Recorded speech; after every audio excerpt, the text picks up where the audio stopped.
আপুনিও গুৱাহাটীত অকলে থাকে নেকি? নুনমাটিৰ ঘটনাৰ পিছত সাৱধান হওক। সাৱধান নহলে বাৰে বাৰে ঘটি থাকিব এনে ঘটনা। যে গুৱাহাটী আজি লাখ লাখ মানুহেৰে ভৰি পৰিছে, সেই গুৱাহাটীত আজি কোনো এজন মানুহেই যেন সুৰক্ষিত নহয়। যাৰ বাবে কোনোবাই যদি হেৰুৱাইছে নিজৰ পিতৃ মাতৃক, কোনোবাই হত্যা কৰি গ'ল কাৰোবাৰ পুত্ৰ জীয়ৰী। এইগৰাকী বন্দনা দাস নিজৰ ঘৰতেই সুৰক্ষিত নহল। মহিলাগৰাকীৰ ঘৰত থকা কেয়াৰটেকাৰ ৰাতুল দাসে হত্যা কৰিছিল বুলি পোহৰলৈ আহিল। যোৱাকালি ৰাতিপুৱা এৰাউণ্ড 6 in the morning থানাৰ অচি আমাৰ লতাশিল থানাৰ অচিয়ে খবৰ পালে যে খাৰগুলিৰ উপলুধপুৰ যিটো তাত কলনী আছে, তাতে এটা আননেচাৰেল ডেথ এটা হৈছে।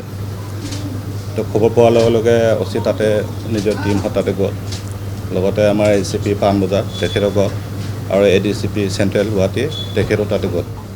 গৈ পেলাই ভিউটো চালে, তাতে ঘৰ এটা আছিলে, ঘৰত মহিলা এগৰাকী নিজৰ বিচনাৰ ওপৰত গৈ পেলাই তেনে মৰি আছে, ডিঙিৰ এটা কাট মাৰ্ক।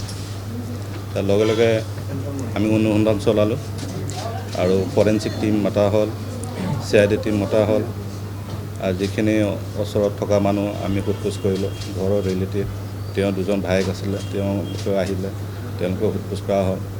তাৰ সেই ঘৰত কেয়াৰটেকাৰ আছিলে ৰাতুল দাস, তো পৰিয়াল হৈ তাতে থাকে। যোৱা এবছৰ ধৰি মহিলাগৰাকী যিজনৰ নাম বন্দনা দাস আছিলে, তেওঁৰ লগতে থাকিছিলে।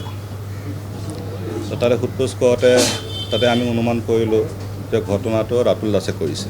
তো ৰাতুল দাসে 1 তাৰিখৰ ৰাতি 12টামান বজাত পিছফালেদি, ঘৰৰ পিছফালে য'ত মানে মহিলাগৰাকী শুৱে, এই পিছফালেদি ছাইডেদিও ৰুমৰ ভিতৰত সোমালে, ৱাল বগাই পেলাই, তাৰপিছত চুৰি এটা লৈ পেলাই আঁঠুৱাটো উঠাই পেলাই কাটিলে।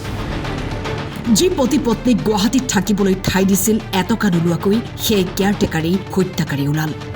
তাৰপিছত ঘটনাটো কৰাৰ পিছত সন্মুখৰ দৰ্জাত খুলিলে, খুলি পেলাই চুৰিটো পিছফালে যিটো জংঘল আছিলে তাতে দলিয়াই দিলে। নিজৰ গেঞ্জি এটা পিন্ধিছিলে, পৰিধান কৰিছিলে, তাত তেজ লাগি আছিলে, গেঞ্জিটো খুলি পেলাই নলাত দলিয়াই দিলে। তাৰপিছত নিজৰ পৰিয়ালক জগালে, ঘটনাটো ক'লে যে এনেকুৱা হৈ গ'ল।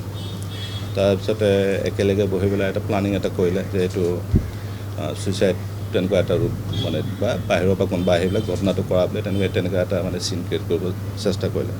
তাৰপিছতে মহিলাগৰাকী যিজন ভিক্টিমৰ কনিষ্ঠ ভাতৃ দুগৰাকী থাকে তাতে ওচৰতে, তেওঁলোকক জনালে, তেওঁলোকো আহিলে। তাৰপিছত নেইবাৰহুডৰ যিবোৰ মানুহ আছিলে তেওঁলোকক মাতিলে, মাতাৰ পিছত তেওঁলোকে তাতে আলোচনা কৰিলে, তাৰপিছত থানাত খবৰ দিলে। এয়া প্ৰথম ঘটনা নহয়। বিগত কিছু সময়ত কেইবাটাও অনুৰূপ ঘটনাই জোকাৰি গৈছে গুৱাহাটী মহানগৰ। বেলতলাৰ বৃদ্ধ দম্পতিৰ কথা নিশ্চয় আপোনাৰ মনত আছে। বহুলোকে বহুতকেই সহজভাৱে আঁকোৱালি লয়, কিন্তু একাংশ লোকৰ ভিতৰত জিঘাংকু ৰূপ যে লুকাই থাকে বাৰে বাৰে প্ৰমাণ হ'ল। গতিকে সাৱধান হওক, সচেতন হওক। গুৱাহাটীৰ পৰা ৰঞ্জন হাজৰিকাৰ ৰিপৰ্ট, টাইম 8।